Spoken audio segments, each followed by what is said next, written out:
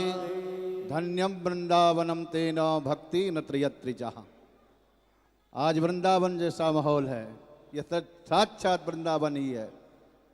अभी आप सदगुरुदेव भगवान के मुखारविंद से सुन रहे थे आज तीसरे दिवस की कथा का प्रवचन।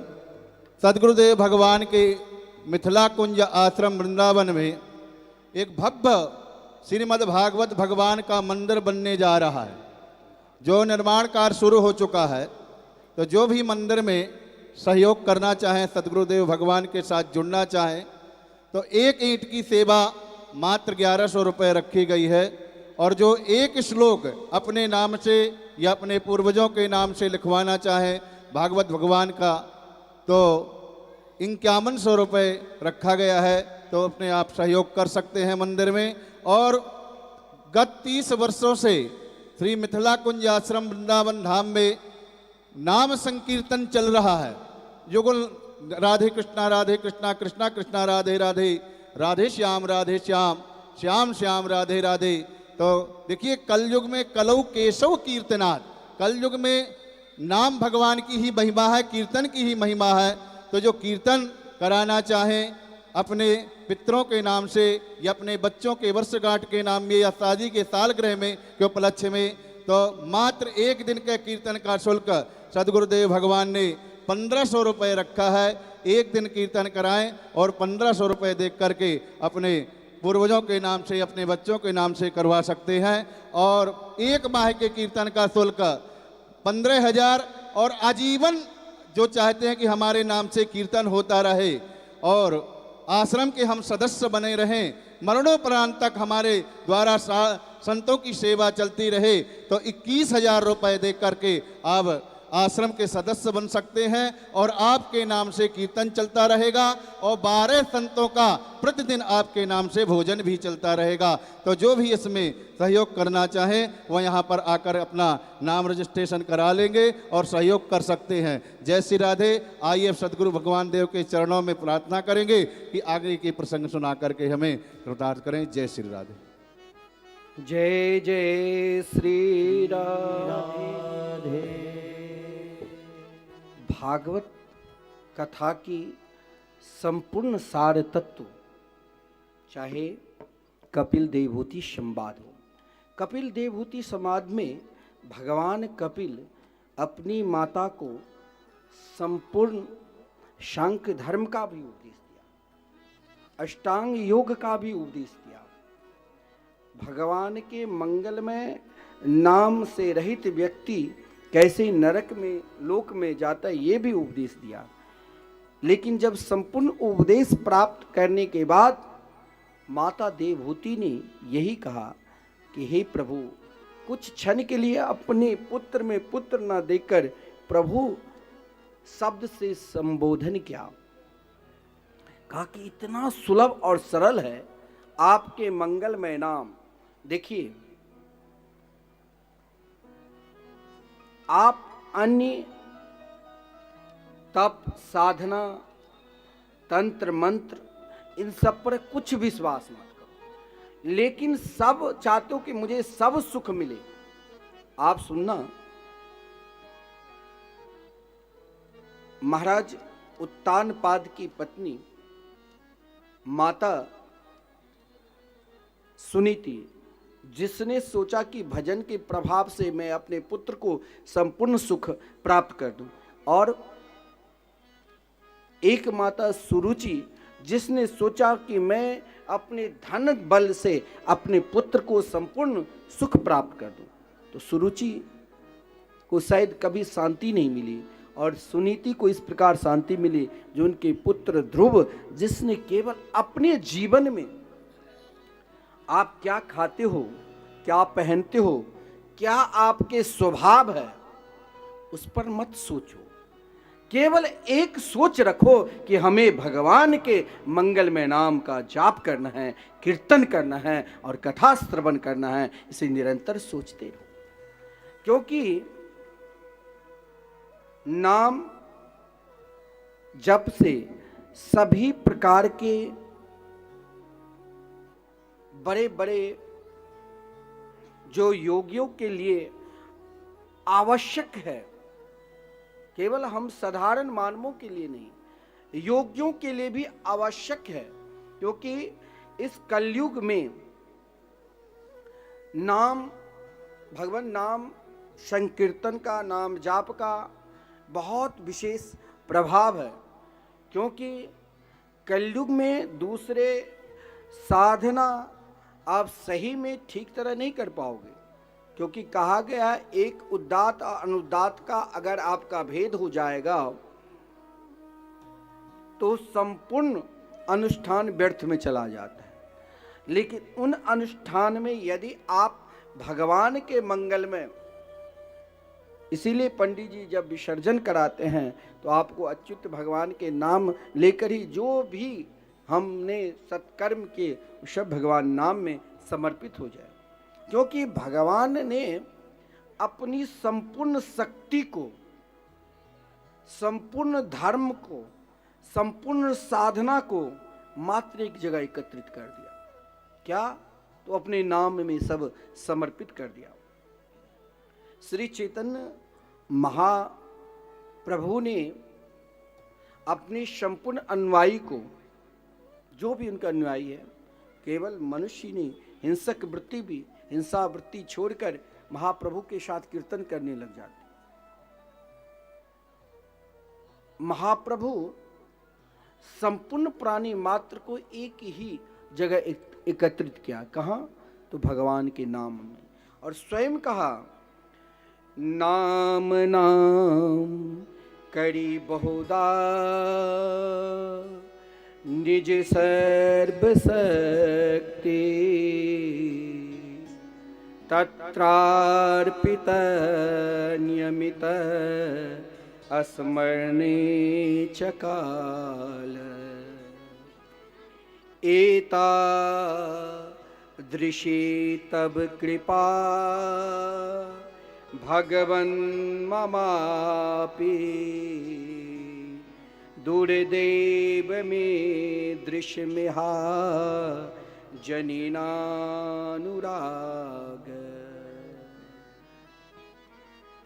स्वयं भगवान ने अपने बहुत प्रकार की नामों का प्रचार किया। लेकिन भगवान, क्योंकि वेद जो है वो भगवान के नाम ही है, परंतु भगवान एक श्रेष्ठ, उन श्रेष्ठ नामों में अपनी संपूर्ण शक्ति इस कली काल में केवल हरि नाम कीर्तन में, युगल नाम महा मंत्र में समर्पित कर दिया। केवल आप अपने मुख से राधे कृष्ण कृष्ण कृष्ण राधे राधे, राधे श्याम श्याम श्याम राधे राधे, हरे कृष्ण कृष्ण कृष्ण हरे हरे, हरे राम राम राम हरे हरे। केवल आप एक ही नाम की साधना करते हो तो आप क्या खाते हो, क्या पीते हो, क्या करते हो, उस पर विचार मत करना। यहां तक कहा गया है जो भगवान नाम लेते हैं ओह बता स्वपचतोपि गरीयान, जह जीवाग्रे वर्तते नाम तुभ्यम।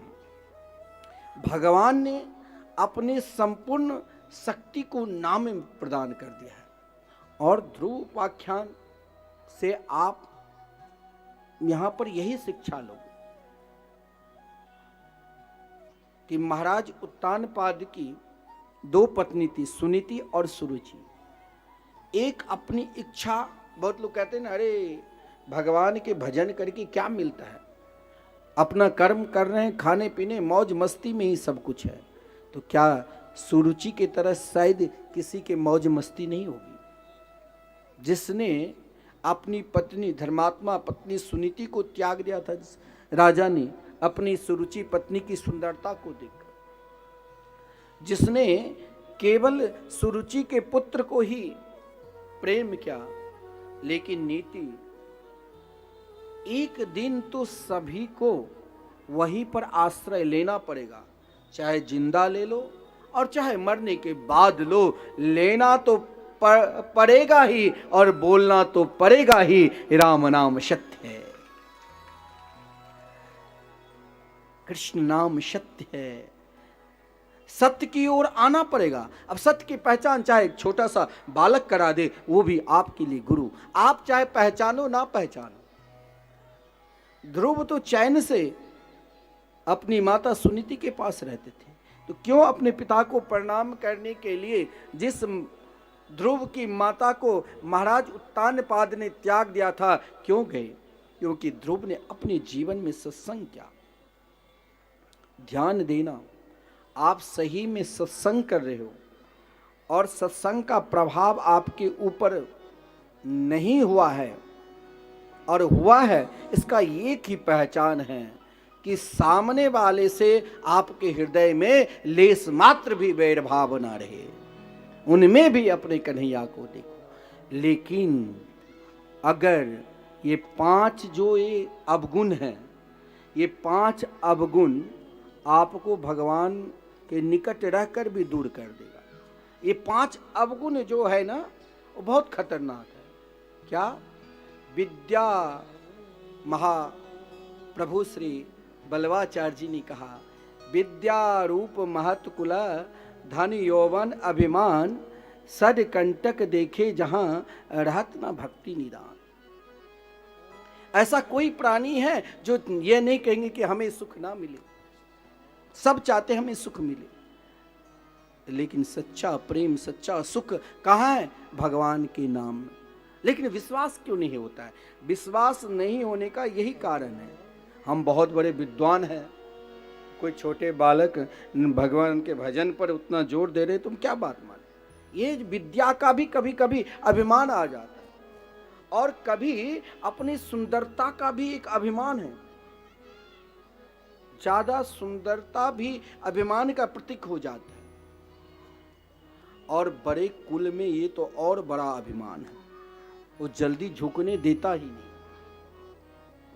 बड़े कुल के व्यक्ति अगर झुकने लग जाए तो उन्हें साधारण व्यक्ति मत मान लेना, वो साक्षात भगवान के कोई न कोई रूप उनमें छुपा हुआ है जो झुक रहे हैं। उनके अंदर दीनता है, नम्रता है, क्योंकि विद्या रूप महत कुला। बड़े कुल, हम बहुत बड़े धनवान हैं, हम कैसे भगवान के भजन करेंगे? हम कैसे कीर्तन करेंगे? हम सत्संग में कैसे जाए? बैठने की महाराज सबके लिए तो व्यवस्था सोफा ही नहीं है, हम कैसे नीचे में बैठे? यह भी तो एक अभिमान है। हमें कार्ड नहीं दिया श्री अशोक सिन्हा जी, क्यों नहीं दिया, किस लिए नहीं दिया, ये हमें नहीं सोचना। हमें नहीं दिया, हमें नहीं जाना है, हम इतने बड़े, यह भी एक अभिमान है जो आप भगवान के निकट रहकर भी करोड़ों कोस दूर है भगवान से। और एक यवानी, हम युवक हैं, हम युवती हैं, अभी तो खाने पीने मौज मस्ती का समय है, अभी भगवान के शरण में जाने की क्या है? ये जो यवानी है, ये भी कभी कहते वृद्धा अवस्था में भजन करेंगे। और गीता में तो भगवान स्पष्ट कह दिया है कि अंत काले च मामेव स्मरण मुक्त्वा कलेबरम। तो अभी हमें भजन करने की क्या जरूरत? अरे चलो, अंत काल जब आएगा, वृद्धावस्था, बहुत लोग ने अभी तो खाओ पियो काम धंधा करो, अभी भजन का समय नहीं हुआ। अभी तो हुआ, कौन जानते हैं कब अंतकाल मेरा आ जाएगा। रोड पर चल रहे हैं, दुर्घटना घट गई। कोरोना काल में कोई चाहते थे कि मैं मरूं, लाखों लोग मर गए। अंत कब है कब नहीं है वो कोई बता ही नहीं सकता है। और यही पहचान, कोई छोटे से बालक भी आपको भगवान की ओर लगा दे तो उसे छोटा सा बालक मत मान। ध्रुव जी 5 वर्ष के ही थे और उत्तानपाद पृथ्वी के सम्राट ही थे, लेकिन उसके ध्रुव के जो ज्ञान था वो ज्ञान उनके पिता के अंदर नहीं था। कभी कभी संतान ज्ञानी और माता पिता अज्ञानी, यही हुआ। ध्रुव जी जब पिता के चरणों में प्रणाम करने के लिए गए, देखिए व्यक्ति के अंदर 2 ही इच्छा है, एक इच्छा में खाओ पियो मौज मस्ती करो और कुछ है ही नहीं। और एक इच्छा, इन खाने पीने मौज मस्ती के साथ हमें जो ये मानव शरीर मिला है, ये परमात्मा के प्राप्ति के लिए ही मिला है, राष्ट्र की सेवा के लिए ही मिला है, समाज को भगवान से जोड़ने के लिए ही मिला है।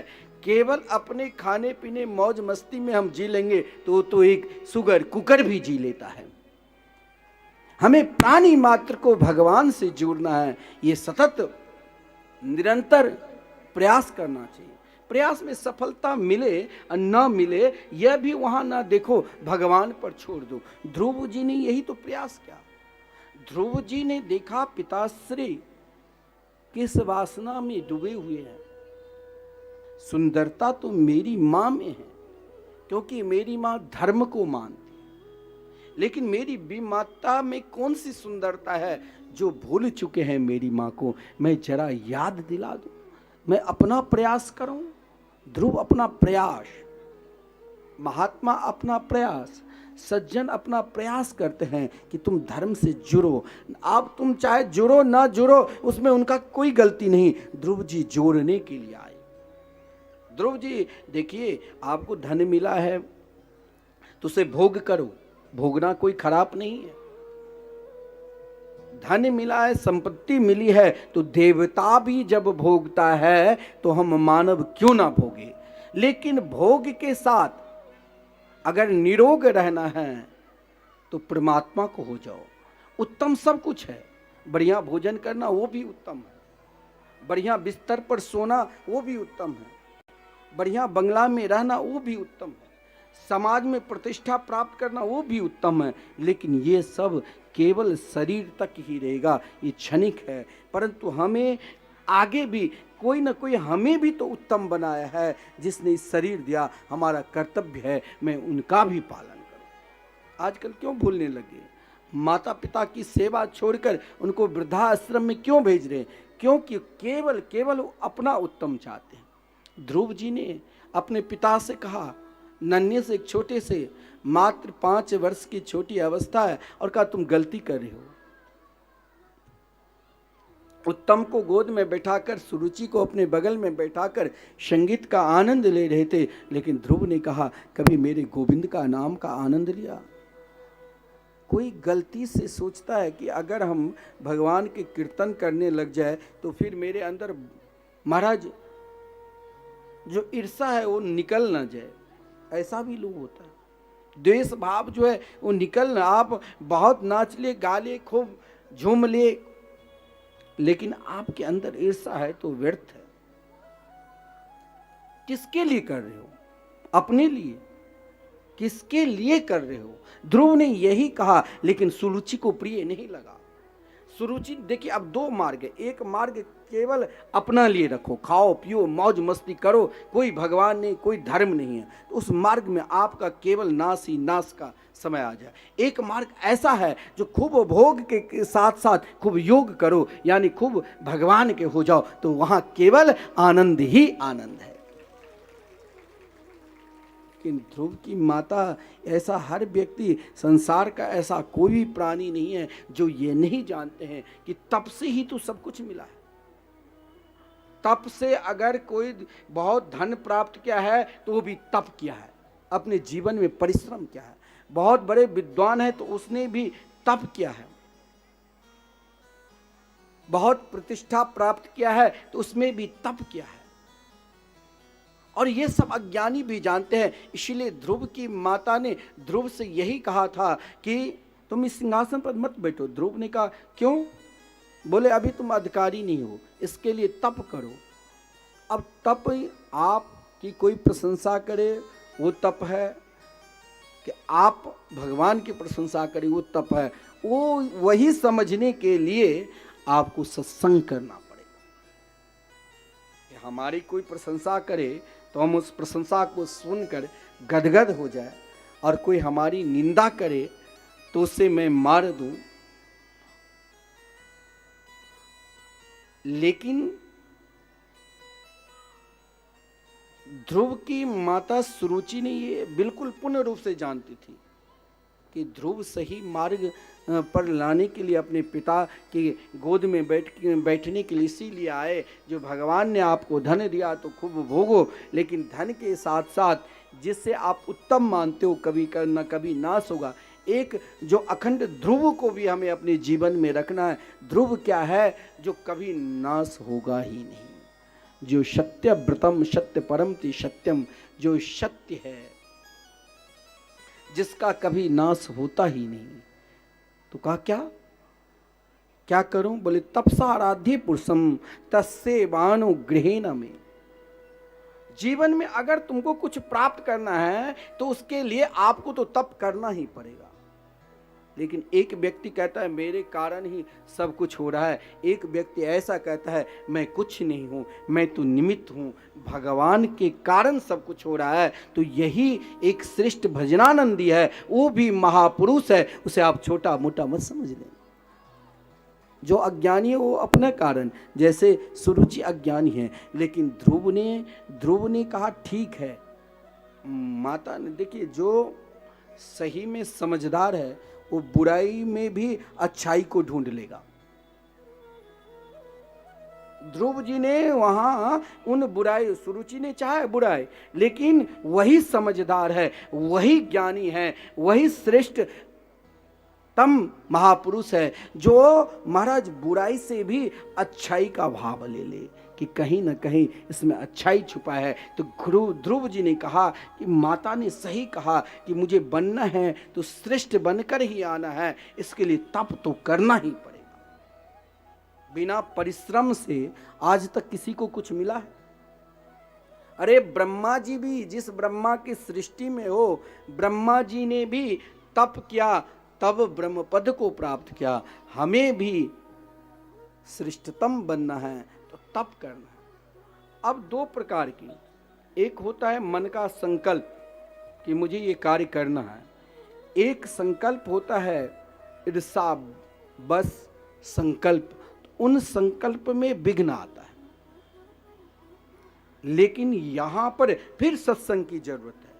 जब ईर्षा आने लग जाए तो वहाँ सत्संग की जरूरत है। ध्रुव जी के क्रोध आया कि मैंने अपने पिता की गोद में तो बैठने के लिए गया, लेकिन मेरी माँ ने मुझे क्यों रोक दी? ईर्षा एक क्षण के लिए। लेकिन सुनीति तो वही है जो अपनी संतान को धर्म की मार्ग दिखाए। सुष्ठुर नीतिर जस्य सुनीति। तो सुनीति ने कहा ये तुम गलत कर रहे हो, तप करो। एक छोटा सा बालक वृंदावन गए घूमने के लिए, 5 वर्ष की अवस्था है, ध्रुव के रूप में ही था, हमारे गुरुदेव सुनाते रहते। और जब गिरिराज जी की उसकी माँ ने परिक्रमा की तो गिरिराज जी के परिक्रमा दान घाटी के प्रारंभ होता है, दान घाटी से फिर वहीं मानसिक गंगा में आचमन लोग करते हैं, फिर कुछ ही दूर चलना पड़ता है दान घाटी तक। तो उसकी माँ ने कहा तुम भी जरा मानसिक गंगा से जल लिया और अपने बेटा को मुख में कहा तुम भी पी लो। उसने देखा उसमें छोटी छोटी सी कीड़ा मकोड़ा, उसने उस जल को लिया और फिर कहा मैं नहीं पीऊँगा, रोने लग गया। लेकिन उसने उस जल को देखा और उसने कहा कि मुझे सबसे बड़ा पद प्राप्त करना है। बोले सबसे बड़ा पद कौन है? तो उसके माता ने कहा IAS ऑफिसर बनो। उसने कहा कि मैं IAS ऑफिसर बनकर जब आऊँगा तब शुद्ध जल करूँगा, तभी इस जल से आचमन करूँगा। गिरिराज जी उनकी बात श्रवण कर ली, वो पढ़कर IAS ऑफिसर बना और उनका सर्वप्रथम मथुरा में ही आगमन हुआ। और जब मथुरा में आगमन हुआ तो उसने स्वयं अपने मस्तक पर मिट्टी उठाकर मानसिक गंगा को फेंके, सफाई की और तब वो जल से आचमन किया और दूसरों को बताया कि ये संकल्प तो मेरे 5 वर्ष की अवस्था में ही मैंने लिया था गिरिराज जी के समीप। संकल्प ऐसा नहीं है, पंडित जी जो आपको संकल्प कराते तो पूर्ण नहीं होगा, लेकिन उन संकल्प में अगर आपके अंदर कहीं कहीं अपना मैपन छुपा है, कहीं ईर्षा भरा हुआ है कि सिन्हा जी सभी को जोड़ रहे हैं, ये तो ठीक नहीं, अब हमें भी अलग से कर। किसके लिए ईर्षा कर रहे हो? क्या आपके अपने अंदर मैंपन है उसके लिए? तो आपका पतन होगा। या आप स्वयं को सबसे भगवान से जोड़ने के लिए, तो फिर भेदभाव क्यों? यही बात उनकी माता सुनीति ने कहा कि अभी तो इसने अपने जीवन में गुरु से ज्ञान प्राप्त किया नहीं, क्यों नहीं मैं ही ज्ञान दूं। इसीलिए कहा गया है, जैसे कई जगह प्रथा है, मिथिलांचल में, बिहार प्रांत में कोई अपनी कोई सत्कर्म करते हैं, उससे पूर्व माता से, नाना से, नानी से मंत्र लेते हैं। उन मंत्र लेने के बाद भी आपको वैष्णवी दीक्षा लेना ही पड़ेगा। तो सुनीति ने पुत्र को कहा मार्ग पकड़ो। बहुत लोग अपने बच्चे के लिए बढ़िया स्कूल में पढ़ाते हैं कि सही मार्ग को पकड़ो, लेकिन पतन क्यों हो जाता है? उसमें माता पिता की दोष नहीं है, दोष यहाँ है उनके अंदर माता पिता ने केवल बड़ेपन का अभिमान ही सिखा दिया। बड़ापन का अभिमान रहेगा तो उसका पतन होगा, नहीं तो संकल्प तो सिद्ध होता है। ध्रुव की माँ ने कहा तेरे अंदर क्या बड़ापन कहीं छुपा है? और बड़ापन नहीं है तो ये काम कर लो। ध्रुव जी ने कहा क्या करूं? बोले लक्ष्य की प्राप्ति करना है ना, एक काम कर लो। क्या? माँ मंगलम तात परेशु ममस्था भुंगते जनो यत पर दुख दस्तात। अपना कल्याण चाहते हो पुत्र, देखिए इसीलिए तो मातृदेवो भव कहा गया। क्यों? कि पुत्र अगर अपना कल्याण चाहते हो तो स्वप्न अवस्था में भी किसी का अमंगल मत सोचना। जो अमंगल कर रहे हैं उसके चरणों में भी नमन करो कि ये भी मेरे लिए कोई ना कोई मेरे मार्ग की गुरु ही है, ताकि इनकी शिक्षा से हो सकता है। अगर सुरुचि ने शिक्षा नहीं ध्रुव को देता तो कौन ध्रुव का गान करते? ध्रुव यानी भजनानंद। और मार्ग सही है तो अपने आप मार्ग खुल जाएगा। संकल्प लेकर निकला ध्रुव कि मुझे किसी के प्रति वैर भाव रखना ही नहीं, और उनका संकल्प सिद्ध के लिए जैसे शिक्षा प्राप्त करते हैं तो सदगुरु की जरूरत है, तो और परमात्मा से मिलना भी है तो वहां भी सदगुरु की जरूरत है। सदगुरु की क्यों? क्योंकि सदगुरु के जो ज्ञान प्राप्त होते हैं वो केवल उनके ज्ञान नहीं है, उनकी आचार्य परंपरा के द्वारा प्रदत्त जो उनके मंत्र मिला है, उन मंत्र की शक्ति आपको दे रहे हैं, उनमें कुछ क्षमता नहीं। इसीलिए कहा गया है संप्रदाय विहीन जो व्यक्ति है उससे दीक्षा लेना भी महान पाप है। ध्रुव जी की दीक्षा, जो ध्रुव जी अपने मार्ग पे निकले, देखिए अब लोग कहते हैं कि सफलता क्यों नहीं मिलती है। यहाँ दो कारण हैं। सफलता नहीं मिलने के कारण आपके अंदर दो छुपा हुआ है। पहला, उसमें निष्ठा नहीं। कोई बहुत बड़ा चाहते हैं कि हमने अपने पद को विद्या के द्वारा प्राप्त कर लूं, तो या तो उनकी सफलता में रुकावट क्या है, जो मार्ग से भटक जाता है कहीं और जगह। धन को प्राप्त करना है उसमें भी सफलता नहीं मिलती है, तनिक कष्ट हुआ, व्यापार में घाटा हुआ, आपने छोड़ दिया कि अब मुझे व्यापार करना ही नहीं। लगे रहो, परमात्मा के शरण में जाते हो। आपने 2-4 लोटा में पानी भरकर शंकर जी पर चढ़ा दिया, अभिषेक कर दिया, भाई हमें तो कुछ फल नहीं मिला, क्योंकि आपके अंदर अनंतता नहीं है। परंतु ध्रुव की माता ने कहा बेटा सफलता होने के लिए मेरे 2 वचन को तुम नियम पूर्वक पालन करना। ध्रुव ने कहा कौन सी वचन? तो पहला वचन दिया कि जीवन में अपनी सफलता को प्राप्त करना चाहते हो तो सफलता को ही गुरु मान लो। अनन्य भावे निज धर्म भाविते, सफलता को गुरु मानकर उन सफलता पर चलते रहो, उसे धर्म मान लो, उनको सर्वश्रेष्ठ मान लो। पहला कर्तव्य अनन्य भावे निज धर्म भाविते। उसे निज धर्म मानो, वही आपका इष्ट है, वही आपका आराध्य है और वही आपके सर्वोपरि है। और उसे तब तक करो मनस्य अवस्थाप्य भजस्य पुरुषम। आप चल रहे हो उन सफलता के लिए कि मुझे इस मार्ग पर चलना है ताकि मेरे को सफलता मिले। सो रहे हो तो उन्हीं का चिंतन करें, गुणगान कर रहे हो तो वही सफलता की ओर देखो कि कारण कहाँ रुकावट है। और दूसरा भाव दिया कि सफलता में कोई रुकावट डालने के लिए जय प्रिय से प्रिय व्यक्ति पर भी ध्यान नहीं देना, अपने मार्ग पर चलते रहना। दूसरी बात कही कि पुत्र तुम जा ही रहे हो तो एक ध्यान ये भी रख लेना, आराध्य राधुक्ष पाद्म पद्मम यदिक्षसे ध्यासन मुत्तमो यथा। देखिए सफलता का एक मार्ग ये भी है, चाहे उस मार्ग में आप कोई कार्य मन में सोचा है, विचार है और रुकावट आ जाता है, ऐसा नहीं रुकावट नहीं, लेकिन उन रुकावट को भी आपको तोड़ना है। क्यों कि उस सफलता की याद करो कैसे, तो आराध्य राधुक्ष पाद्म पद्मम, जिस कार्य के लिए आपने अपने मन में सोच रहे हैं केवल वही देखो। उसमें कहा माता सुनीति, यदि मैं भी तुम्हें कहूँ कि तेरा पिता ने मुझे कष्ट दिया, अब तुम छोड़ दो अपनी कार्य, तो मत छोड़ना, कार्य करते रहना। हम लोगों की कारण क्या बन जाता है, हम कोई कार्य करते हैं, एक दो बार रुकावट आ गया तुम छोड़ देते कि अब इसे कार्य करना ही नहीं, दूसरा कार्य देखता हूँ। करते रहो, जब रुकावट आएगा तो सफलता भी मिलेगी ही।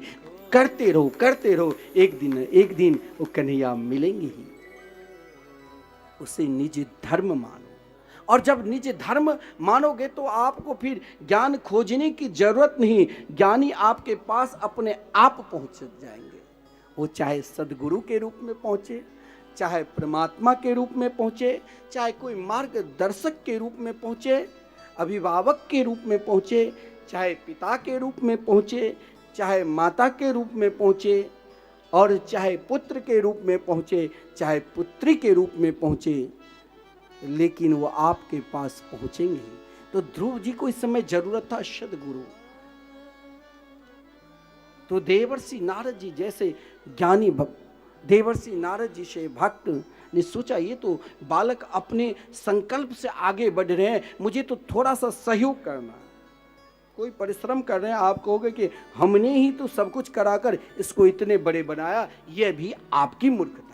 आपने उनकी कार्य में थोड़ा सा संकल्प जोड़ दिया, सहयोग कर दिया कि आप रोको नहीं, आप चलते रहो। तो गुरु यही करते हैं कि अगर आपको परमात्मा को भी प्राप्त करना है तो आप रुको नहीं, आप चलते रहो। आपको एक दिन सफलता जरूर मिलेगी। केवल आप चलते रहो, जहाँ हो, जिस ओर हो, जहाँ एक दिन वहाँ प्रकाश ही प्रकाश मिलेगा। हमें लगता है कि भाई बहुत लोग कहते हैं भगवान कहाँ मिलते हैं, कौन दिखाए भगवान को, ये सब कल्पना है। नहीं, अभी आपको अंधकार में गोता लगा रहे हो। वहीं पर सदगुरु आकर कहते हैं कल्पना नहीं है, मैं लो, अगर तुम्हारे हृदय में ये कल्पना है, अंधकार है, तो लो मैं तुम्हें प्रकाश डाल देता हूँ।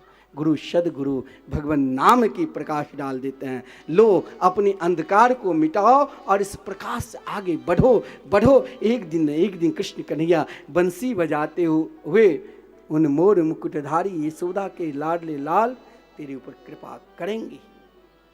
आप कहते हो कि भगवान के पास जाकर मुझे क्या मिलेगा, भगवान के पास क्या नहीं है। आप जो भी मन में सोचोगे वो सब कुछ वहां है। कोई तंत्र मंत्र की ओर मत जाओ, एक ही मंत्र, एक ही मार्ग पकड़ लो, वहां सब कुछ है। क्योंकि जब ध्रुव जी को देवर्षि नारद जी ने दीक्षा दिया और दीक्षा के बाद ध्रुव जी ने कहा आपने कौन सी दीक्षा दे दी, कहा ये द्वादशाक्षर मंत्र दिया मैंने, ओम नमो भगवते वासुदेवाय मंत्र दिया, इसे जाप करना। बोले ये जाप मैं कहाँ करूँ, बोले जहाँ जिस और तुम्हें मन लगे, लेकिन मेरे मन से तुम चले जाओ वृंदावन। और वृंदावन में निम्मार संप्रदाय के आज भी वहां की महंत है ध्रुव टीला। बोली जाओ, बोली वहां मिलेगा क्या? बोली कहां जा रहे हो? मैंने तेरे को प्रकाश दिया, अब तुम सोचो नहीं, वहां अंधकार है ही नहीं, वहां प्रकाश है। और बोली जब उस प्रकाश को प्राप्त कर लोगे तो वहां सब कुछ है। भगवान के चरणा मत भटको, कहीं कुछ नहीं रखा है, अशांति ही अशांति है। और एक जगह भटको, निरंतर भगवान के श्री चैतन्य महाप्रभु ने कहा भटकना है तो एक मात्र हरि नाम संकीर्तन में भटकते रहो, भटकते रहो, गाते रहो, घर घर में, गली गली में, मोहल्ले मोहल्ले में, वहाँ आनंद ही आनंद मिलेगा। बोले कौन सा आनंद? बोले वहाँ सब कुछ है। तुम बोले मुझे अभी महाराज पुरुषार्थ चाहिए। बोले कहाँ कहाँ ढूंढोगे पुरुषार्थ? एक ही मंत्र में सब कुछ है। धर्मार्थ काम मोक्षाख्याम या इच्छित श्रेय आत्मना एक मेवा हरिस्तत्र कारणम पाद सेवनम। मत भटको, एक को पकड़ो और वहां सब कुछ मिलेगा। और मैं विश्वास के साथ कहता हूं, जो सफलता 100 वर्ष के बाद आपको मिलेगी, अगर आपकी निष्ठा सही है तो देवर्षि नारद जी ने कहा निष्ठा सही है, समर्पित भाव सही है, विश्वास है, संबंध है और समर्पित भाव है, तो जिस सफलता को आप बहुत दिन के लिए सोच रहे हो वो बहुत निकट। और यहाँ तक कहा आपकी वो सफलता तो 6 महीने में ही मिल जाएगी। लेकिन घबराना नहीं, रुकावट आएगा लेकिन बढ़ते रहना, आगे बढ़ो। वहाँ तो आनंद ही आनंद, वहाँ तो सुख ही सुख है, केवल चलना है।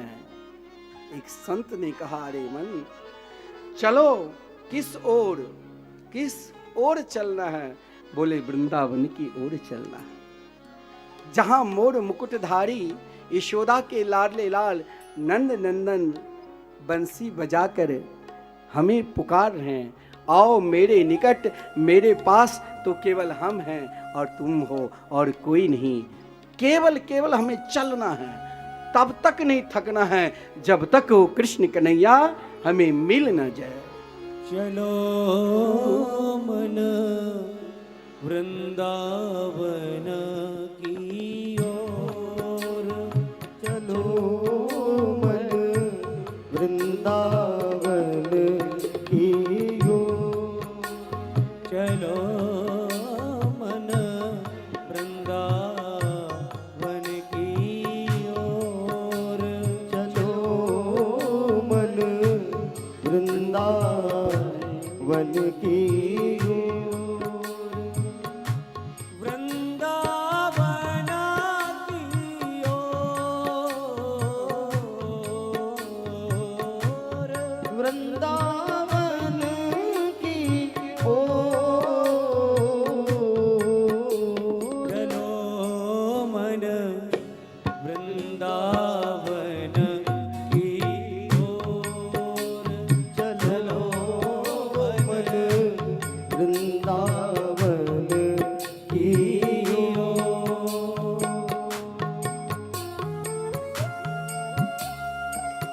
जय हो।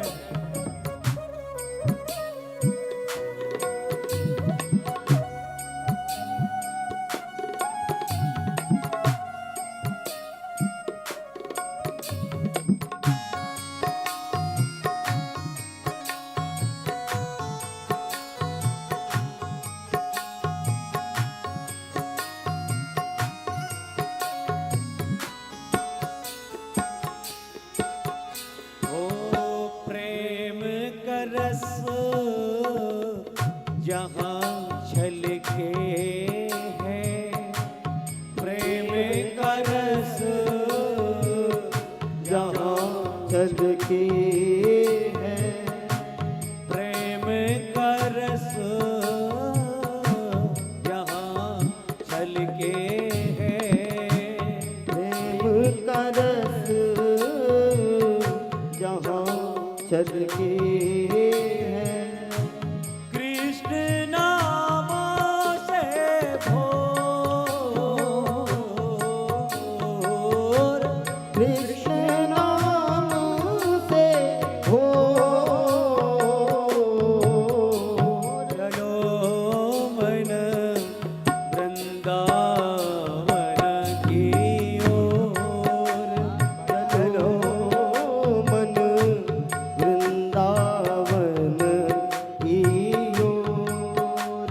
चलो मन वृंदावन की ओर चलो मन वृंदावन की ओर।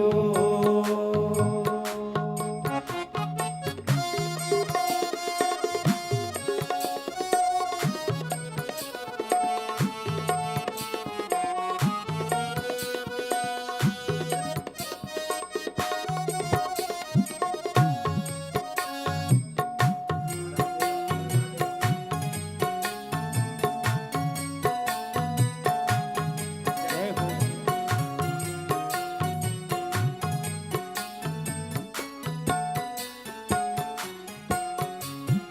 ओ भक्ति की रीत जहाँ पल पल है, भक्ति की रीत जहाँ पल पल है। भक्ति की रीत जहाँ पल पल है, भक्ति की रीत जहाँ पल पल है। प्रेम प्रीत की डोर, प्रेम प्रीत की डोर। प्रेम प्रीता की डोर, प्रेम प्रीता की डोर। मन वृंदावन की ओर चलो मन वृंदावन की ओर। चलो मन वृंदावन की ओर चलो मन वृंदावन की ओर।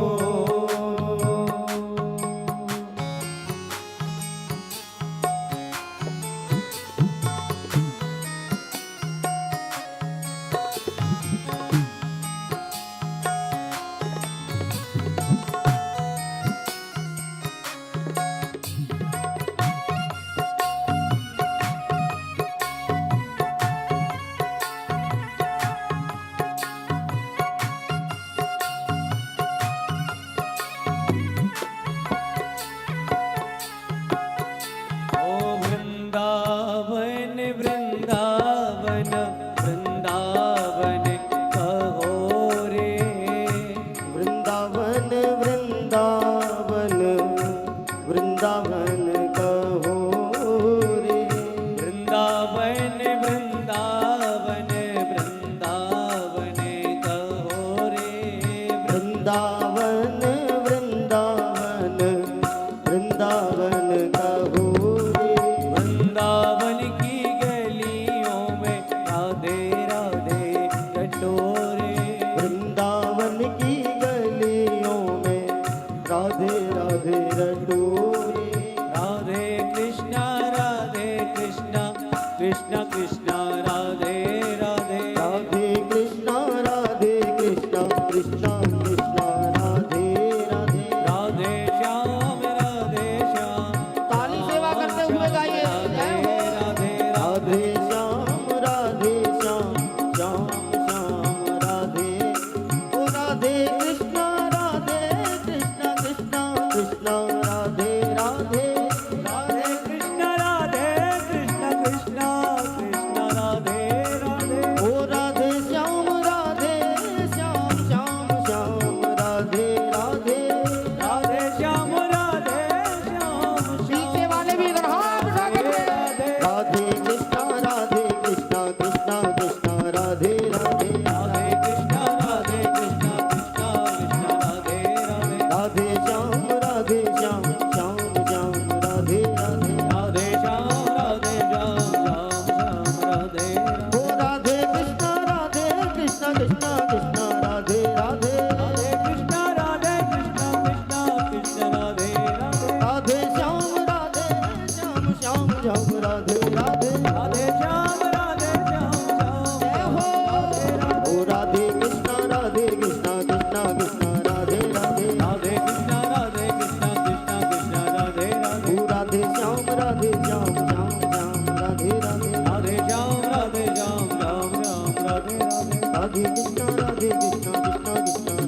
राधे राधे कृष्णा कृष्णा कृष्णा राधे राधे राधे श्याम राधे श्याम श्याम श्याम राधे राधे राधे राम राधे राम राम राम राधे राधे ओ राधे कृष्ण कृष्ण कृष्ण राधे राधे राधे कृष्णा कृष्णा कृष्णा राधे राधे जय जय श्री राम। राधे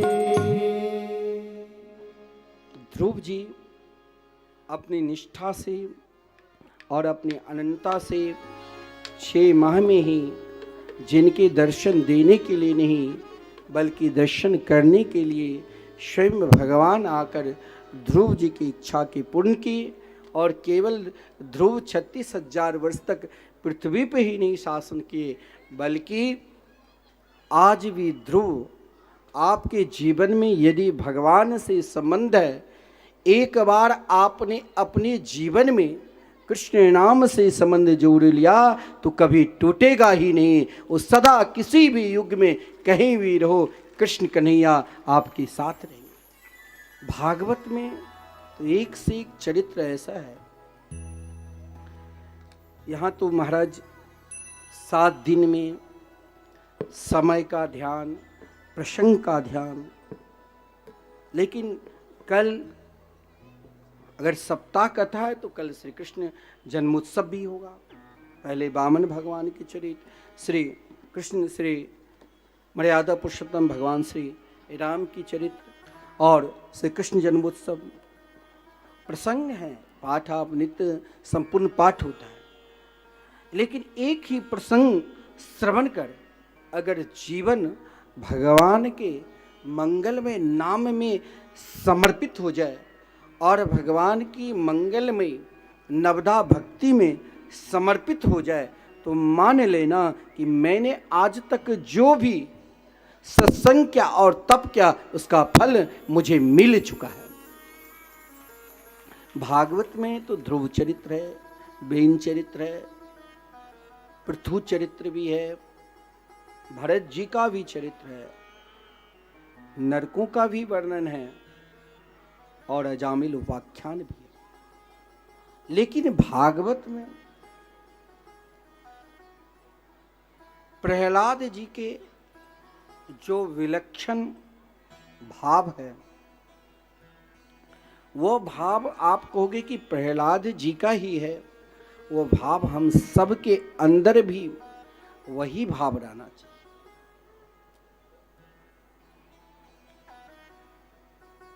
ध्रुव के भाव और प्रहलाद की भाव, उन दोनों भाव बराबर के भाव है।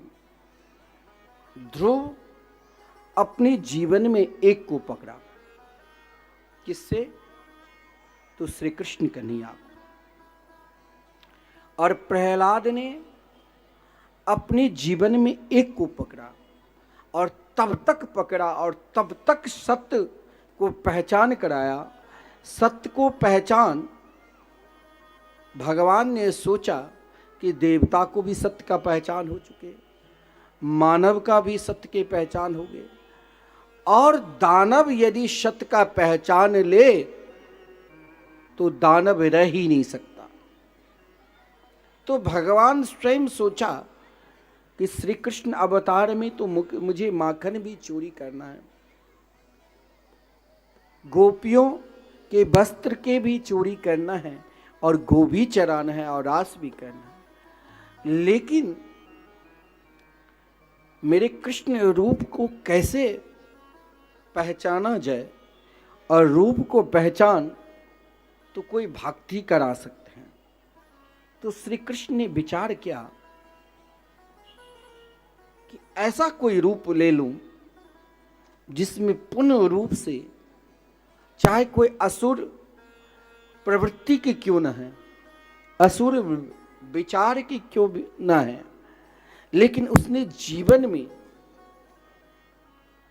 यदि एकमात्र मेरे मंगल में, मधुर में, आनंद में नाम को सर्वोपरि मान लिया है, सर्वश्रेष्ठ मान लिया है, तो असुर असुर नहीं रहता, वो श्रेष्ठ हो जाता।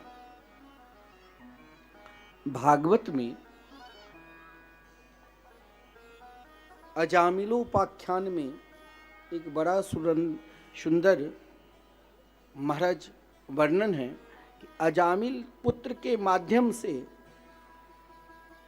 भगवान को प्राप्त कर लिया, नारायण नारायण नाम करके। लेकिन अजामिलोपाख्यान के बाद सृष्टि का वर्णन है और उसके बाद वित्रासुर के चरित्र। एक असुर अगर यह कहे, देखिए प्रेम 3 प्रकार के। श्री कृष्ण लीला में प्रेम का पहचान केवल ब्रजांगनाएं कराई, लेकिन कोई आसुरी प्रवृत्ति के भी है। प्रेम का तो ऐसा नहीं है कि एक दूसरे से कोई प्रेम नहीं करता, एक दूसरे में कोई समर्पित नहीं है, लेकिन उसका प्रेम है कैसे, किस प्रकार है? प्रेम किस भाव से होता है? एक तो ऐसा जो अपना काम बने उसे लात मार दिया, लेकिन निष्ठा समर्पित में लात नहीं मारा जाता।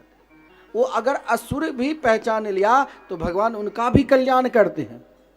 कोई जरूरी नहीं है कोई बहुत बड़े वेदांती है, बहुत बड़े ज्ञानी है, बहुत बड़े तपस्वी है, उनको और वो देव तुल्य है वही पहचान सकता है। एक असुर भी पहचान सकता है। पहचानने के लिए तो आपको स्वयं वहां अपनी महाराज इच्छा या अपना स्वभाव को मत देखो, वहां केवल अपने आप को भगवान को देखो कि हम भगवान के हैं और भगवान हमारे हैं। इसीलिए वित्रासुर ने तो भगवान से यही कहा था। वित्रासुर के कष्ट, हाथ पैर कट गए थे इंद्र के वज्र के प्रभाव से, लेकिन वित्रासुर को जब भगवान मिले तो वित्रासुर ने कहा कि मैं असुर रहकर भी प्रभु, कभी कभी ऊंचाई पर चढ़कर भी अगर हमारे अंदर नम्रता नहीं है तो पतन हो सकता है। लेकिन हमें उतना ऊंचाई पर भी नहीं जाना है, हम उतने बड़े भक्त भी नहीं हैं, लेकिन मेरे अंदर दीनता रहे और दीनता के लिए प्रार्थना की कि अहम हरे तब पादेक मूला दासानुदासो भवतास्मि भूया। अगर आपको भगवान के भजन में मन नहीं लगता, पूजा में मन नहीं लगता, साधना में मन नहीं लगता, तो आपको क्या करना चाहिए? आपको भक्तमाल जिसमें भगवान की चरित्र है उसे गान करना चाहिए, पाठ करना चाहिए, श्रवण करना चाहिए। भगवान के भजन में न मन लगे तो भक्तमाल की कथा श्रवण करो, भक्त के चरित्र का गुणगान करो। अपने आप पूजा में, पाठ में, ध्यान में, योग में मन लगने लग जाएगा। वित्रासुर ने कहा मैं वहां तक नहीं जाना चाहता, मैं केवल आपके भक्त सीधे नहीं होना चाहता, मुझे तो आप प्रेम को पहचान करा दो कि आपके पहचान किस प्रक्रिया से है। एक ऐसा भी है हम 2-4 दिन पूजा कर लिया हो गए, एक ऐसा भी है कि 2-4 वर्ष कर लिए हो गया। लेकिन वित्रासुर ने कहा कि निष्ठा में और समर्पित मेरे अंदर होना चाहिए, निष्ठा भी और समर्पित। लेकिन निष्ठा सदा नहीं बने रहते हैं। एक व्यक्ति को बार बार देखने से भी निष्ठा कम हो जाती है कि महाराज इसे क्यों देखूं। एक जगह बार बार किसी शहर में घूमने से भी निष्ठा कम हो जाती है। एक देवता की बार बार पूजन करने से भी निष्ठा कम हो जाती है। क्यों? इसके लिए महाराज हमारे अंदर कृष्ण प्रेम नहीं है। वित्रासुर ने कहा कि प्रेम कोई बहुत बड़े धन देकर भी नहीं मिलता है। न नाक पृष्ठम न च पारमिष्ठम न सर्वभौमम न रसाधिपत्यम। न बड़े ऐश्वर्य को प्राप्त कर भी उन गोपियों के पास कोई ऐश्वर्य नहीं था। एक छोटी सी महाराज कुटिया घर, जहां माखन बेचकर अपनी समय निकालती थी, लेकिन उनके हृदय में कृष्ण कन्हैया निरंतर बसे थे। जित देखो तित श्याम मई में रहती थी। लेकिन यह स्थिति अगर आपके अंदर लाना है तो प्रेम चाहिए। प्रेम की पद्धति वित्रासुर असुर भगवान से कहा कि असुर क्या जाने प्रेम की पद्धति, ना हम गोपी हैं और ना हम उद्धव जी हैं, लेकिन हम एक काम तो कर सकते हैं। वृत्रासुर ने क्या कहा कि हे प्रभु, मेरे अंदर ऐसा प्रेम दे दो कि जीवन में सुख भी मिले तो भी आपको नहीं भूलूं और दुख भी मिले तो भी आपको नहीं भूलूं। ये कैसा हो सकता है? और ये प्रेम है तो फिर उस घर में कभी विवाद नहीं, ये प्रेम है तो आपस में कभी बैर भाव शत्रुता भाव नहीं है। कौन सा? तो प्रेम तो ऐसा सब करते हैं, हर व्यक्ति करते हैं। प्रेम 3 प्रकार के होता है। कौन सा?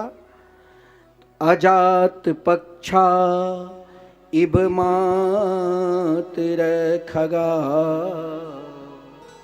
अस्तन्यम यथा वात्स तरा क्षुधार्था प्रियम प्रियेव व्युसितं विषन्ना मनोरविंदा छद दृश्यते त्वाम।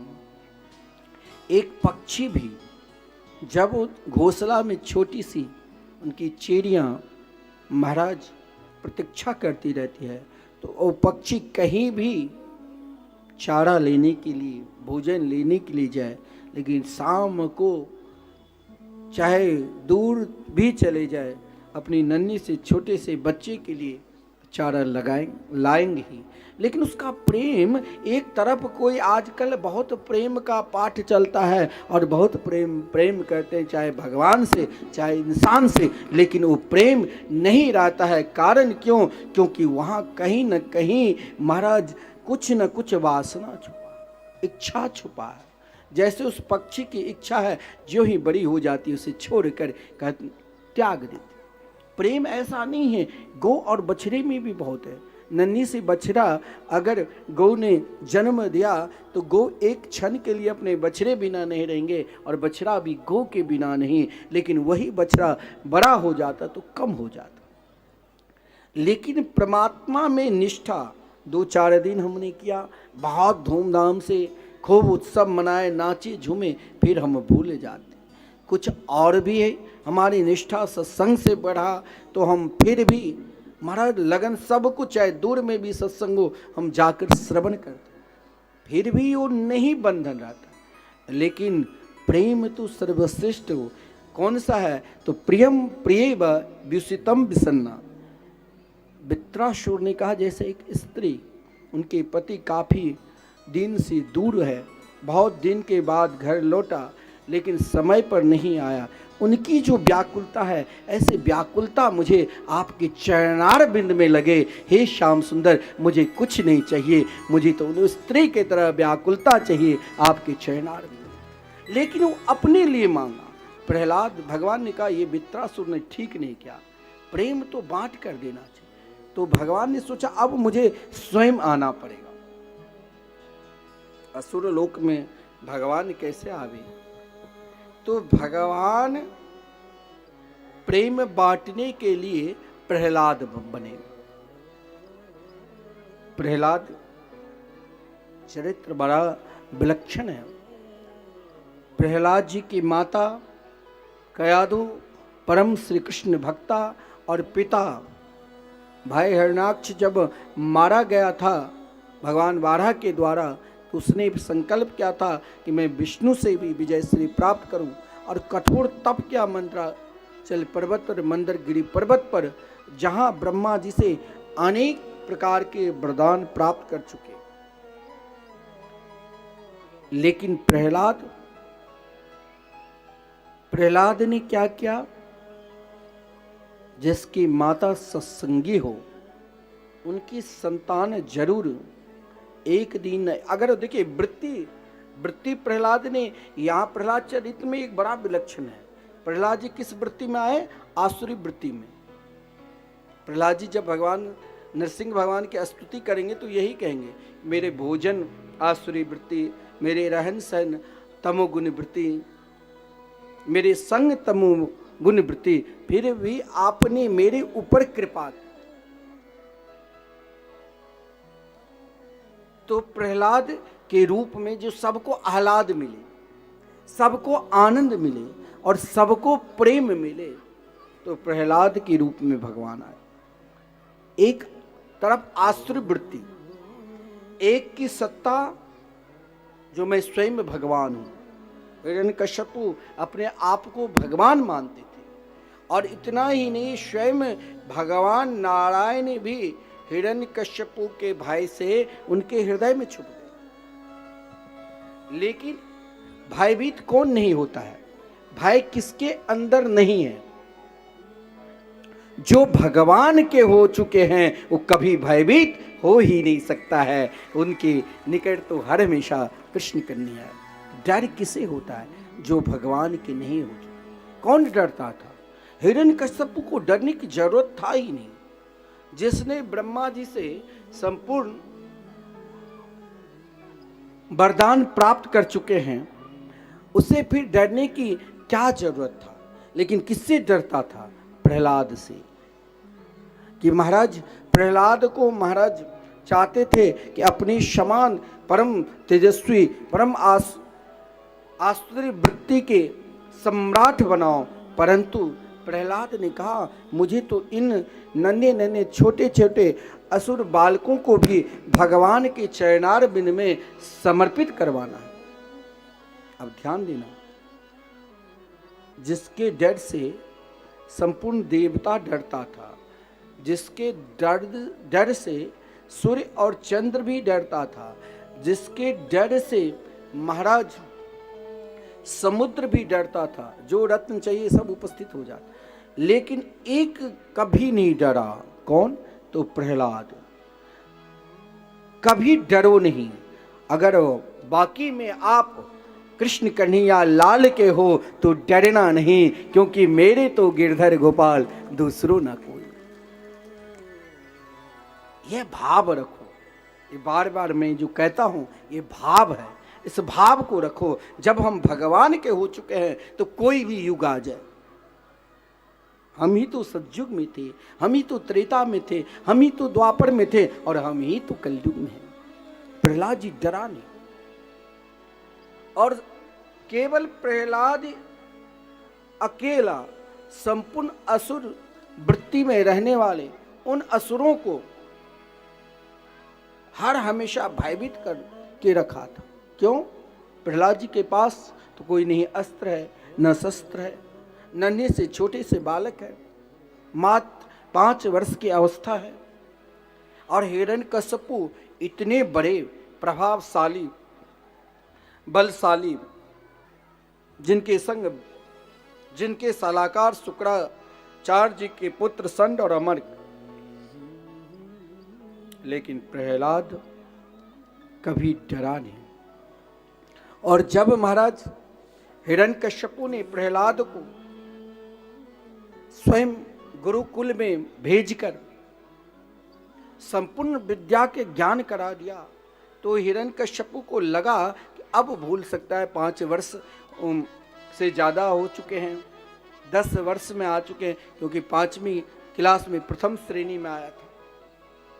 तो एक दिन हिरण्यकश्यपु ने मन में विचार किया कि प्रहलाद डरा है कि मैं डरा हूं। या तो आज प्रहलाद को मैं अपने बराबर बना दूंगा, या उसे अपने से दूर कर दूंगा। देखिए प्रहलाद के अंदर कौन सी शक्ति है? प्रहलाद के अंदर कृष्ण नाम की शक्ति है। सबसे अधिक जब शरीर काम न करे, वाणी काम न करे, आंख काम न करे, कान काम न करे, तो घबराना नहीं। एक शक्ति पर निरंतर विश्वास रखना। कौन? वो कृष्ण कन्हैया लाल पे। प्रहलाद के अंदर निरंतर 24 घंटे केवल कृष्ण नाम चलते, और जो कृष्ण नाम रस में डूब जाते हैं फिर उसे कुछ याद ही नहीं। कभी हंसते भी थे तो कृष्ण के लिए, कभी रोते भी थे तो कृष्ण के लिए, और कभी नाचते भी थे तो कृष्ण के लिए। सर्वम विष्णु मयंग गिरोंग बदजा सर्वस्व रूपो बभो, ऐसी स्थिति थी। और ये स्थिति आप चाहोगे कि सबके हो जाए, सबके नहीं हो सकता है। जो जड़ में भी भगवान को देखे, जो चेतन में भी भगवान के देखे, वो कोई प्रहलाद जिसके अंदर डर नहीं है, भय नहीं है। क्या मीरा के अंदर कभी राणा से डरा था? राणा ने तो अपना सारा प्रयास किया था, कभी डरा? अरे जो भगवान के हो चुके हैं वहां डर है ही नहीं। आप ध्यान देना, अगर आप एक बार श्री कृष्ण नाम लेते हैं तो आपके घर में कोई तंत्र मंत्र कुछ कर ही नहीं सकता। उसके बाप की ताकत नहीं है जो आपके घर में तंत्र मंत्र कर दे। आप क्यों डरते हो?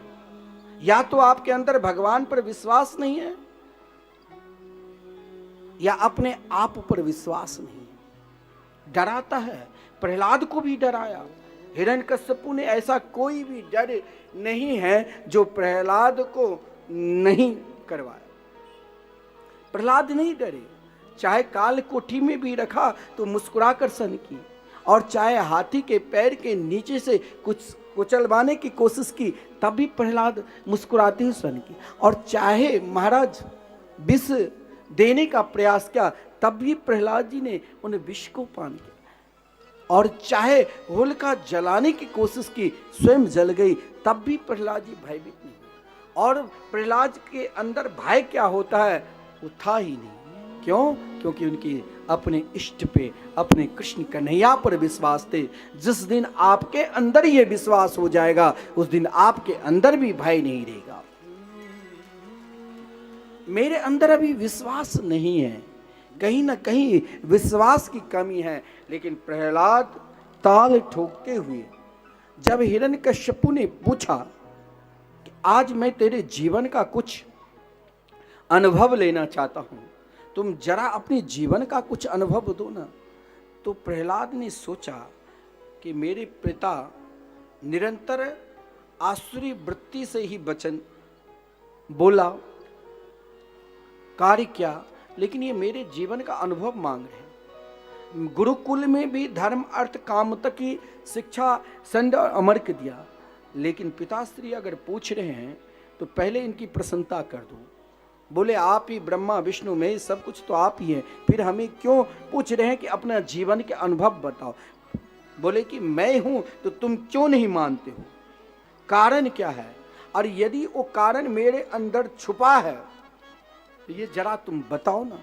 प्रहलाद जी ने एक ही शब्द में कहा, कारण अगर आपके हृदय में प्रेम नहीं, भगवान के होकर भी आपके हृदय में प्रेम नहीं है, अभिमान है, तो कारण आपके अंदर छुपा है, वो बाहर मत ढूंढो।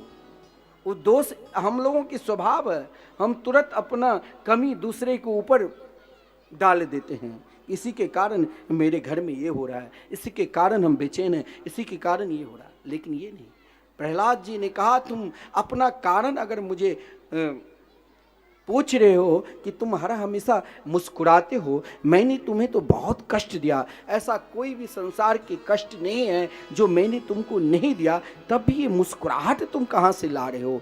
भाई लेस मात्र नहीं है।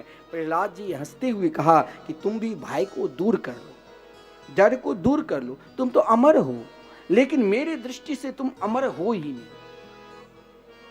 सत्य एक ही है और बाकी सब असत्य है। जब ब्रह्मा स्वयं अमर नहीं है, ब्रह्मा जी की भी आयु है, लंबा आयु है, 71,000 बार सतयुग त्रेता द्वापर कलयुग निकलते हैं तो ब्रह्मा जी एक क्षण एक पल बीतता है। आयु तो निर्धारित सबके हैं। आपको डर है कि आप अमर नहीं हैं, लेकिन मैं तुम्हें अमर बना देता हूं, कभी मरोगे ही नहीं।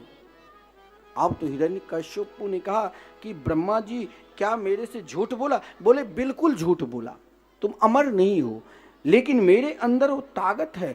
तो हिरण्यकश्यपु ने प्रहलाद से कहा कि तेरे अंदर कौन सी शक्ति है जो तुम्हारे अपने आप में विश्वास है कि तुम अमर हो? बोले मैं अमर नहीं हूं, मेरे प्रभु अमर है और वही मेरे अंदर है, और मैं चाहता हूं कि वही आपके अंदर भी बसे।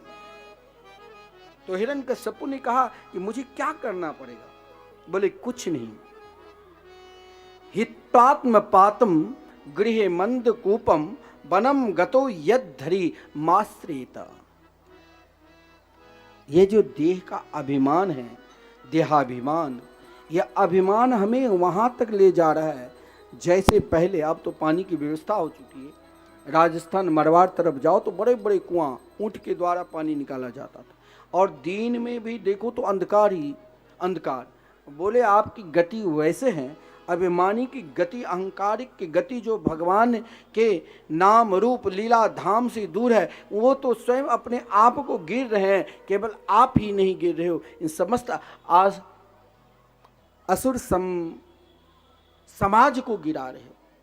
बोले ये क्या बोल रहे हो, मेरे अंदर क्या कमी है, मैं तो भगवान हूं। बोले नहीं हो, तुम गिर रहे हो। कहाँ? ते हित्वात्म पातम गृहे मंद कूपम, तुम अंधकार रूपी कुआं में गिर रहे हो, लेकिन तुम मेरे पिता हो, मैं तेरा पुत्र हूं।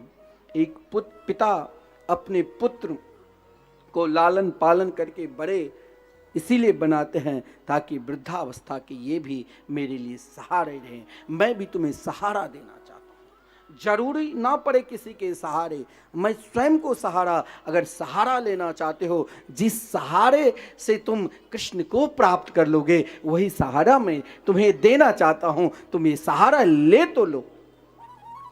बोले अरे तेरे पास क्या सहारा है? बोले अभी तक नहीं पहचाने हो तुम, क्योंकि अपने देहाभिमान करके अंधकार रूपी कुआं में गिर रहे हो। तुम्हें बचना है तो बनम गतो यद धरी माश्रेत। कुछ पल के लिए, कुछ क्षण के लिए चले जाओ वृंदावन। बनम, वृंदावन ही क्यों कहा? भागवत में लिखा है 7वें स्कंद के 5वें अध्याय में और 5वें श्लोक में प्रहलाद जी ने अपने पिता से कहा कि अगर हृदय में श्री कृष्ण प्रेम चाहते हो तो बनम गतो यद धरी माश्रेत। एक बार बन, जो वन में महाराज आनंद ही आनंद है, वृंदावन जाओ, जहां महाराज दीवाने बना देंगे, पागल बना देंगे। किसमें? तो कृष्ण नाम में, कृष्ण रस में। जो भी गए मेरा हो। महाराज कोई भी आज भी अनेक मीरा उस वृंदावन की गली में घूम रही है और कृष्ण को ढूंढ रही है, और उन दीवाने स्वयं को अपने आप में अपनी सुधि नहीं है, उन्हें एकमात्र कृष्ण सुधि है। और वही अगर आप प्रेम चाहते हैं तो चले जाओ, एक बार वृंदावन सभी को जाना चाहिए, क्योंकि कृष्ण प्रेम अगर मिलेगा, क्योंकि कृष्ण प्रेम की जन्मभूमि का है, तो वृंदावन जाओ। वनम गतो यद धरी माश्रेत। उन वन में आनंद ही आनंद मिलेगा। प्रहलाद जी के आप झांकी के भी दर्शन करेंगे। कथा प्रसंग तो बड़ी विलक्षण है, लेकिन झांकी के दर्शन कर लो, हो गई कथा। वनम गतो यद धरी माश्रेत। लेकिन आप ये शब्द ध्यान रखना कि हम सबको एक बार वृंदावन जाना है। रहने की व्यवस्था के लिए चिंता मत करना। वृंदावन में 2 चीज आपको गली गली मिल जाएंगे। भोजन की कमी नहीं है, जगह जगह अन्य क्षेत्र चल रहे हैं, आओ महाराज मेरे यहाँ आओ भोजन करो। और महाराज दवा की भी कमी नहीं है, जगह जगह महाराज निःशुल्क दवा की वितरण होते हैं। वृंदावन में आपको वृंदावन में प्रेम ही प्रेम मिलेगा, क्योंकि धन्यम वृंदावनम तेना भक्ति नृत्यति यत्र च। वहां तो महाराज आपको लगेगा कि यहां से जाऊं ही नहीं।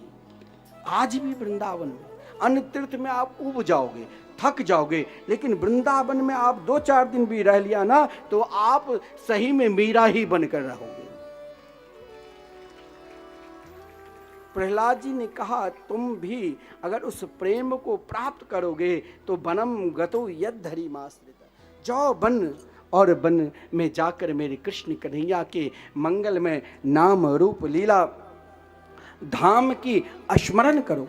हिरण्यकश्यपु नहीं माना, लेकिन प्रहलाद जी ने यही बात उन नन्हे से छोटे से बालकों को कहा, तुम कहाँ भटक रहे हो, मेरे पिता के अंदर तो अभी अभिमान है, तुम बाल्यापन से ही वृंदावन से प्रेम करो, भगवान के भजन करो। कौमार आचरेत प्राज्ञो धर्मान भगवता निह दुर्लभम मानुषम जन्म तदप्य ध्रुव मर्थदम। तुम कहाँ भटक रहे हो? जब भटकते भटकते थक जाओ और थकान के बाद विश्राम चाहिए तो चले जाओ कृष्ण कन्हैया की नगरी वृंदावन और वहाँ यमुना जी के दर्शन करो और ब्रज की गलियों में विचरण करो। प्रहलाद जी ने संकीर्तन महिमा की ऐसे गाने किए और पुकारने लगे, मेरा दीवानी हो गई रे मीरा मस्तानी हो गई, मीरा दीवानी हो गई रे, मीरा मस्तानी हो गई। ओ मीरा दीवानी हो गई रे, मीरा मस्तानी हो गई, मीरा दीवानी हो गई रे, मीरा मस्तानी हो देखिए सब ताली सेवा करते रहिए और सुनते रहिए, क्योंकि प्रहलाद जी के साथ संपूर्ण असुर बालक और सैनिक सब के सब कीर्तन में झूम रहे हैं। हमें भी झूमते हुए पुकारना चाहिए और आरती के भी दर्शन करें। ओ मीरा दीवानी हो गई रे, मीरा मस्तानी हो गई, मीरा दीवानी हो गई रे, मीरा मस्तानी हो गई।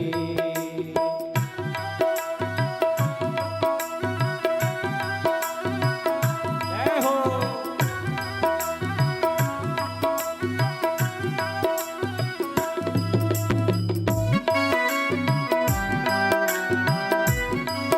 मस्ती में झूमते हुए प्रहलाद जी के साथ में जय हो।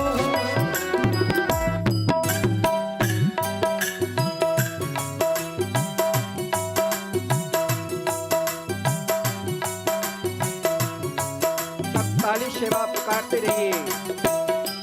प्राणा की राजधानी छोड़ी लोक लाज सब छोड़ी, प्राणा की राजधानी छोड़ी लोक लाज सब छोड़ी, प्राणा की राजधानी छोड़ी लोक लाज सब छोड़ी, प्राणा की राजधानी छोड़ी लोक लाज सब छोड़ी।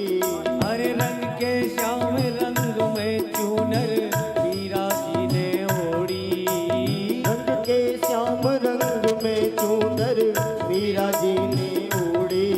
ओ लोक लाज की नहीं खबरिया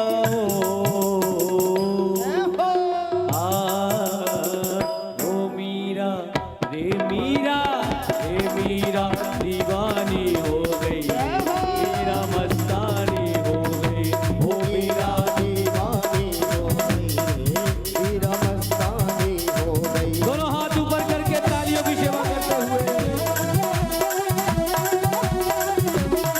बोलो भाग्य बिहारी लाल की।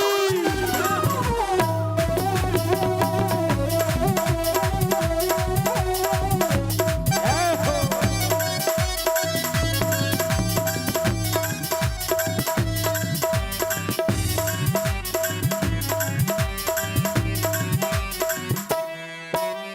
इस दुनिया से प्रीत तोड़ के श्यामल रंग चढ़ाया, इस दुनिया से प्रीत छोड़ के श्यामल रंग चढ़ाया। इस दुनिया से प्रीत तोड़ के श्यामल रंग चढ़ाया, इस दुनिया से प्रीत छोड़ के श्यामल रंग चढ़ाया। साथ सभी का दिया छोड़ के गिरधर गिरधर गाया, साथ सभी का दिया छोड़ के गिरधर गिरधर गाया। अरे वो तो ऐसी भई बबरिया हो रे मीरा रे मीरा रे मीरा दीवानी हो गई रे, मीरा मस्तानी हो गई, मीरा दीवानी हो गई रे, प्रेम से तालियों की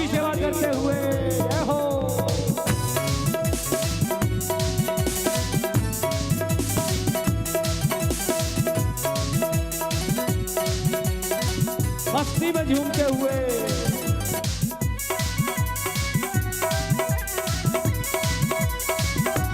बोलो बांके बिहारी लाल की।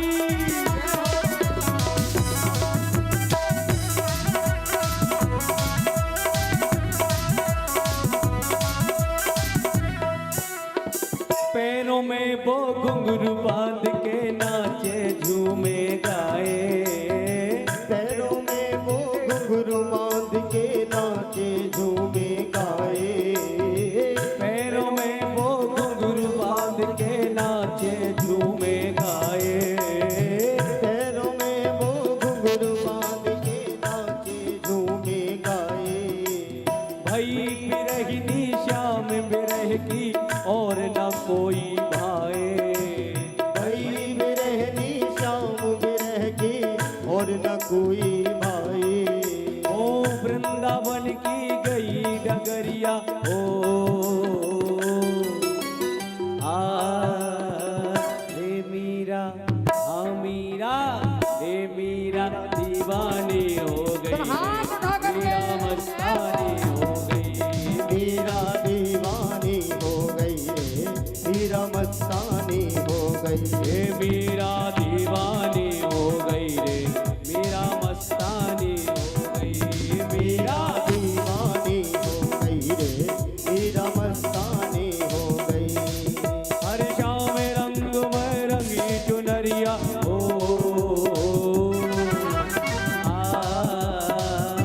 रे मीरा, रे मीरा, रे मीरा दीवानी हो गई रे, मीरा मस्तानी हो। हो गई रे, मीरा मस्तानी हो प्रेम से गई। तालियों की सेवा करते हुए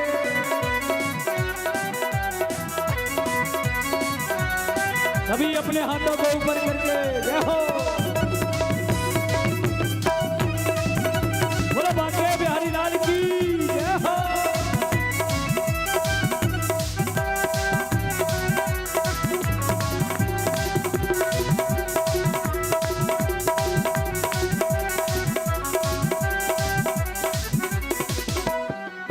ओ लगन लगी है तेरे दरस की और न कोई भाए।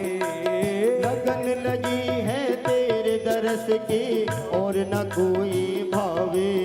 ओ लगन लगी है श्याम दरस की और न कोई भाए। लगन लगी है श्याम दरस की और न कोई भाए। गली गली तुझे ढूंढती डोलू कहीं न कहीं तू पाए। गली गली तुझे ढूंढती ढूंढूं कहीं न कहीं दिखाए। तेरे दर पे बीत उमरिया हो आ रे मीरा, रे मीरा, रे मीरा दीवानी हो गई रे, मीरा मस्तानी हो गई। मीरा दीवानी हो गई रे, मीरा मस्तानी हो गई। मीरा दीवानी हो गई रे, मीरा मस्तानी हो गई। मीरा दीवानी हो गई रे, मीरा मस्तानी हो। आपके साथ थाली सेवा करते हुए श्री राधा रानी के मंगलमय नाम शब्द कीर्तन करते राधा हुए राधा राधा राधा राधा राधा राधा राधा राधा राधा राधा राधा राधा राधा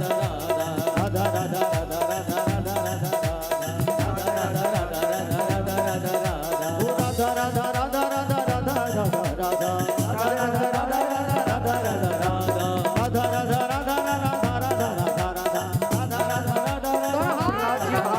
कीर्तन कर रहे हैं।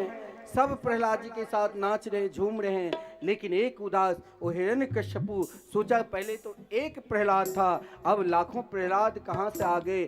महाराज भयभीत है और महाराज दौड़ते हुए भागते हुए महाराज आया कि शब कीर्तन शांत करे, लेकिन यहाँ तो शब झूम रहे हैं और पुकार रहे हैं।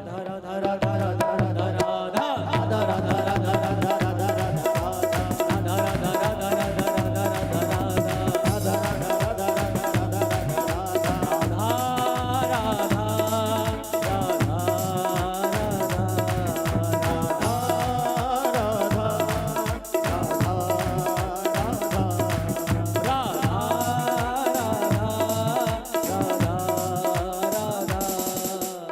बढ़िया संवाद है प्रहलाद और हिरण्यकश्यपु के।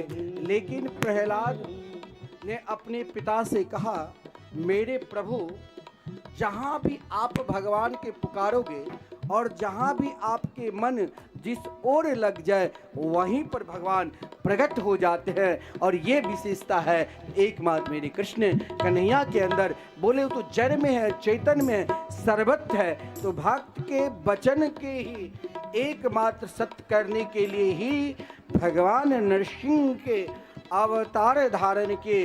बोलिए नरसिंह भगवान की। सदा अपने परम प्रिय भक्त के वचन सत्य करने के लिए ही भगवान किसी न किसी रूप में कहीं न कहीं प्रकट हो सकता है।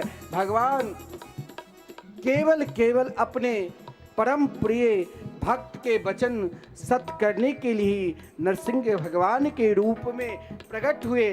और जिस क्रम में युद्ध करते हुए और ब्रह्मा के एक एक वचन के सत्य दर्शाते हुए भगवान ने नरसिंह भगवान ने हिरण्यकश्यपु का उद्धार किया। और प्रहलाद जी को क्या मिला? भगवान के गोद। तो ये झांकी भी हमारे गोपाल जी बनाए, इनके भी दर्शन करो। और हम सब अब आरती के दर्शन करेंगे, एक भजन का आनंद लेते हुए आरती के भी दर्शन करेंगे। और हमारे मंच संचालक जो है जिन जिन लोगों को बुलाएंगे वही लोग मंच पे उपस्थित हो। उनको बोलने दो। सभी भक्तों से निवेदन है कि आप पीछे हो जाइए, मंच से जरा पीछे हो जाइए। आप लोग सभी भक्तों से निवेदन है, जरा आप लोग पीछे हो जाइए, मंच से पीछे हो जाइए जरा। आप सब लोग आनंद उठाइए भजन का, आरती होगी, भगवान का दर्शन कीजिए, लेकिन जरा मंच से पीछे हो जाइए आप लोग। गोपाल, खास करके बच्चे लोगों से निवेदन है, आप पीछे हो जाओ। बोल वृंदावन बिहारी लाल की। सभी पीछे होकर के ही नरसिंह भगवान के दर्शन भैया, करेंगे। थोड़ा दर्शन इनके झांकी गोपाल जी बनाए हैं। हाँ, थोड़ा 2 दर्शन मिनट। करिए। अरे भैया गोपाल ले जाओ हिरण्यकश्यप को, भगवान और के दर्शन करा। हो गया। बोलो सदगुरुदेव भगवान की। देखिए, आरती से पहले श्री धाम वृंदावन में श्री भागवत मंदिर का निर्माण कार्य चल रहा है। आपके सामने नरसिंह भगवान की झांकी। एक बार प्रेम से बोलिए, बोल नरसिंह भगवान की। बोलो नरसिंह भगवान आइए की। भजन का आनंद लेते हुए फिर आरती के दर्शन करेंगे। गा दो, संकीर्तन करो। अरे क्या जाने कोई क्या जाने, क्या जाने कोई क्या जाने। आपके समक्ष नरसिंह भगवान की झांकी है। सभी लोग प्रेम से दर्शन करिए और ताली में मस्ती से झूमते हुए गाइए सभी लोग। मेरी लगी हो मेरी लगी हो मेरी लगी श्याम संग प्री, दुनिया क्या जाने। मेरी लगी श्याम संग प्री, दुनिया क्या जाने। मेरी लगी श्याम संग प्री, दुनिया क्या जाने। मेरी लगी श्याम संग प्री, दुनिया क्या जाने। अरे हाय रे दुनिया क्या जाने, हाय रे दुनिया क्या जाने। हाय रे दुनिया क्या जाने। हाय रे दुनिया क्या जाने। मुझे मिल गया मन कामी, ये दुनिया क्या जाने। मुझे मिल गया मन कामी, ये दुनिया क्या जाने। देखो किन किन की हमारे ठाकुर जी से प्रीत लगी हुई है। अपने अपने दोनों हाथ ऊपर करके कहिए बिहारी जी से, दोनों हाथ ऊपर करके। वो मेरी लगी, हाँ मेरी लगी श्याम संग प्री, दुनिया क्या जाने। मेरी लगी श्याम संग प्री, ये दुनिया क्या जाने। अरे क्या जाने रे कोई क्या जाने। क्या जाने कोई क्या जाने। अरे क्या जाने कोई क्या जाने। क्या जाने कोई क्या जाने। मुझे मिल गया मन कामी, ये दुनिया क्या जाने। मुझे मिल गया मन कामी, ये दुनिया क्या जाने। ओ मेरी लगी श्याम संग प्री, ये दुनिया क्या जाने। मेरी लगी श्याम